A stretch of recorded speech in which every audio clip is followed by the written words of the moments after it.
SEGA, arcade game behemoth destined for console greatness. The Mega Drive was one of the best consoles of its generation, yet following attempts with the Saturn became hardware recluses.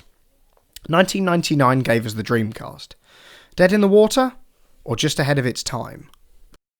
So, welcome to a new series here on the Untitled Reviews channel, which is something I'm going to be calling Dead in the Water.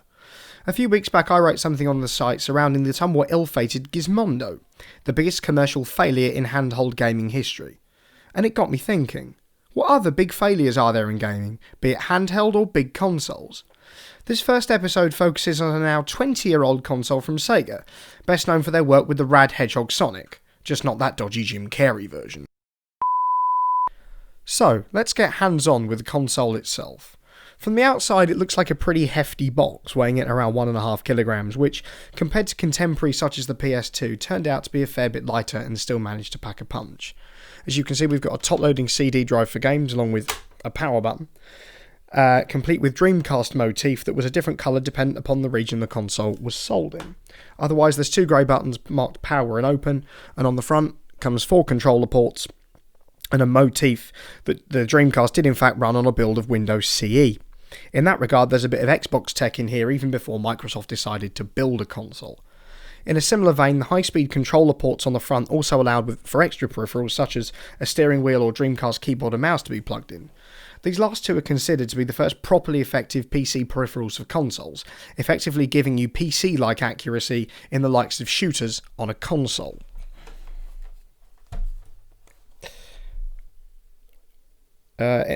The I/O around the back is pretty simple with just 4 ports present, as well as an AC in for power and an AV out for connection to a TV or monitor. There's a modern port for a wired network connection, as the Dreamcast has a modem built in as well as a serial port, which did have some interesting functionalities.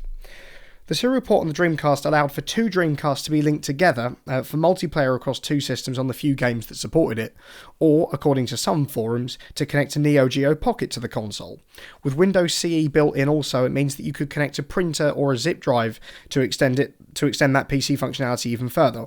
Although, as the New York Times pointed out back in 1999, maybe it would have been better to put a USB port on the back. Right, onto the controller then.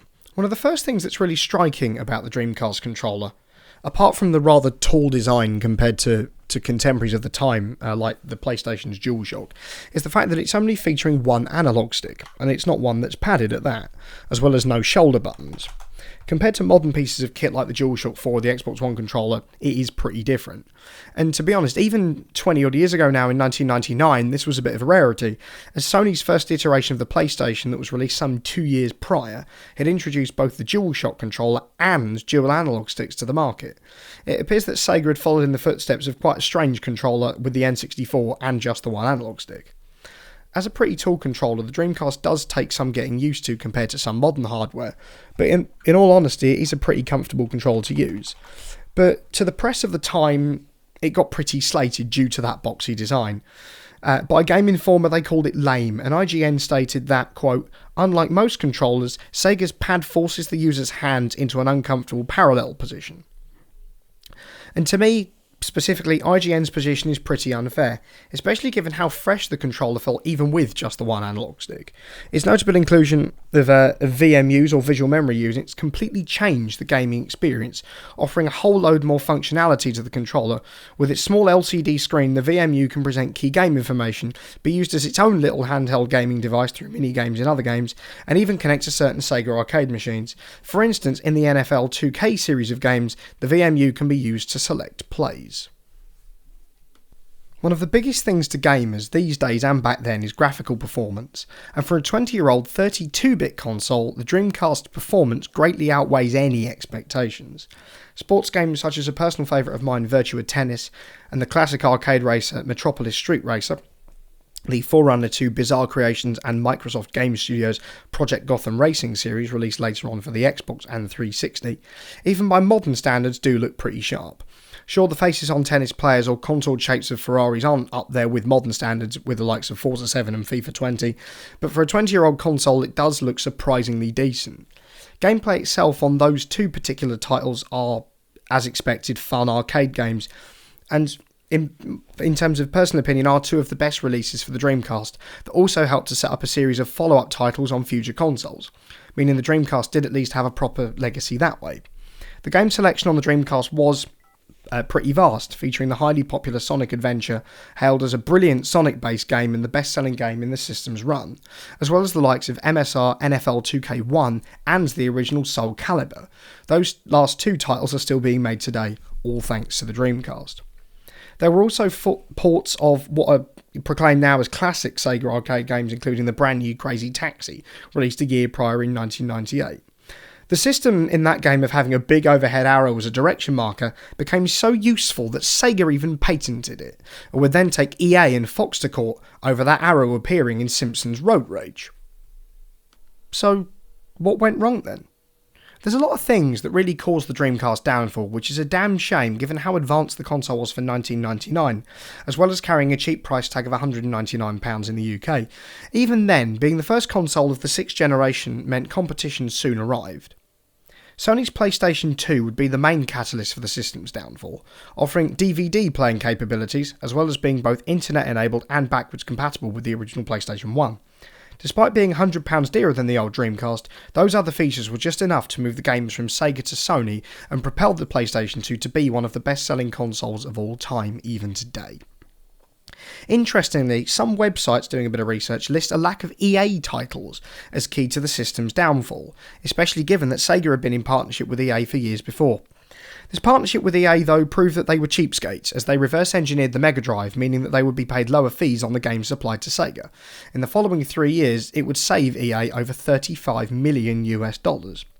President Michael Katz of Sega wanted a library of games with recognisable faces to increase the draw of the Mega Drive. It's one of the reasons why titles like Michael Jackson's Moonwalker existed at the time. One of those deals was a $2 million contract with Joe Montana to have his own American football game. The Sega teams in Japan and the USA couldn't make the game themselves, so they hired developer Mediagenic. After 5 months, they were soon binned after having nothing to show. Sega soon decided to ask EA to help out, and Trip Hawkins, the founder and chief executive of EA at the time, agreed. The game didn't make it out for Christmas like Sega wanted, but January 1991 instead, all thanks to EA pushing it back. Michael Knox, a developer who'd worked on the John Madden title and Joe Montana at the same time, made the point that EA had done such a good job on the Sega Montana title that they scaled it back before giving it to Sega, as they didn't want to hurt the sales of their own in-house developed John Madden NFL game. Following sales to another couple of firms, the Sega sports brand was looking pretty dead, but then President Bernie Stolar wanted to revive the brand for the Dreamcast, and so bought Visual Concepts for $10 million, who had a history of working on sports games for both EA and Sega at the same time. Stolar stated that EA would only support the Dreamcast if there wasn't any competing titles. But all wasn't lost. Visual Concepts and the Dreamcast would produce some of the most successful sports games for that console under the 2K banner, who are now best known for the NBA 2K and WWE 2K series. In reality, it's really the change of management in the business that killed the Dreamcast. In 2001, following that change in management, the Dreamcast would end up dead, only shifting just over 9 million units, and would end up being the final console that Sega have produced to date, moving to being a third-party game publisher for the likes of Sports Interactive and Football Manager. It's a pretty sad sight, really, and nowadays the console world has become a two-horse race between Sony and Microsoft for now and the foreseeable future. Maybe we'll see Sega back soon, but rest assured that the Dreamcast was ahead of its time, and thanks to a strong community, never dead in the water.